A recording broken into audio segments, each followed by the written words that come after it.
All right, we're going to put all of these goodies and some of those goodies on the Excursion. Before you get started, make sure that you got to move at least one immobile car to make room in the garage to get the Excursion in here. If you don't, you're going to run into difficulties. All right, so let's get started. Go ahead and prep to move the immobile vehicle, but don't really think it through, like where you're going to park it or what you're going to do with it. Just strap it to something and get in it, floor it, see what happens. All right, this step should have taken you about an hour. Remember, don't check if the Jeep you're moving by hand.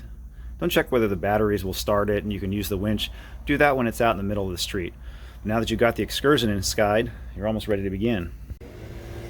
Here's the factory shock. It says Motorcraft on it. Here's the Bilstein.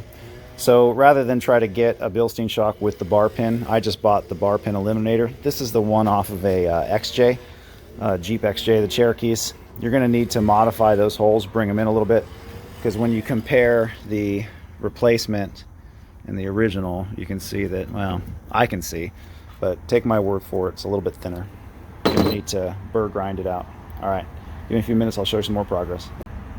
As you're taking stuff apart, don't be surprised to find things that have been disconnected for a long time, but that'll also explain what the thunking was in your rear suspension.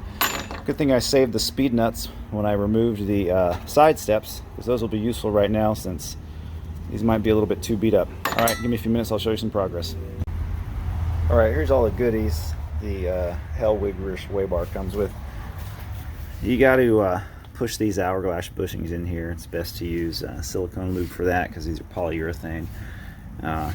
This grease here, in case you ever run out of it, this is like plumber's grease. You can get there at the hardware store. It's just a silicone based grease.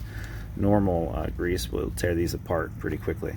And you know, now that you're underneath your Excursion, you don't want to come back here for, I don't know, a decade to be fine.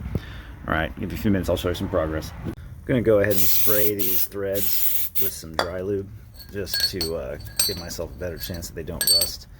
I'll also go ahead and put some anti-seize into the threads as I start them down. That's just so, you know, if you ever need to take these apart or you lift it a little bit, you can adjust them. All right. The Hellwig sway bar is larger diameter, but in addition to that, it moves it from the factory mount there, which is inboard, and it moves it outboard to where this shock mount is. That distance will give it better leverage on controlling the position of the rear axle. The additional diameter will make the rear anti-sway bar stiffer, and that should be a nice improvement on the rear sway control here.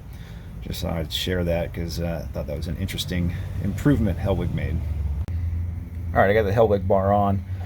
I noticed that on my frame, this hole was a little bit wallowed out, so I changed the bushing up there and I put in a slightly larger bolt. You could even drill it out if you needed to, but that kind of wallowing is just going to get worse over time. And if you notice, I've also got the head of the bolt going through the frame and the head of the bolt going through the sway bar. That's so that the teeth on the threading don't start to wallow out.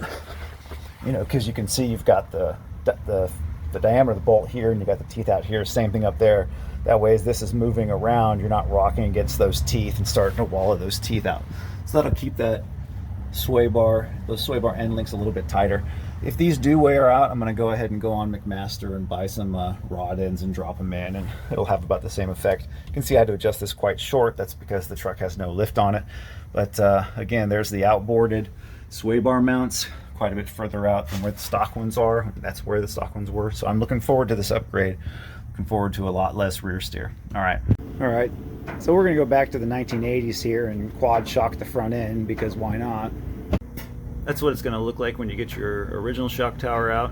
Notice those little tabs on the nuts on the back side. Makes removal a little bit easier. You can thank Ford for that. And while you're in here, why don't you take a little bit of time to put some paint on the frame, since you're going to throw that new shock tower over it. Help keep the rust down. Alright, so this is the rough country kit. What you do is you replace the upper shock mount, and then the lower shock mount gets a longer bolt and a sleeve, and you go on the outside of it. The lengths are correct, and you got about an inch of up travel to the bump stop. I went ahead and replaced the bump stops with the Dorman polyurethane ones. Alright, let's get this thing back together and take it for a drive.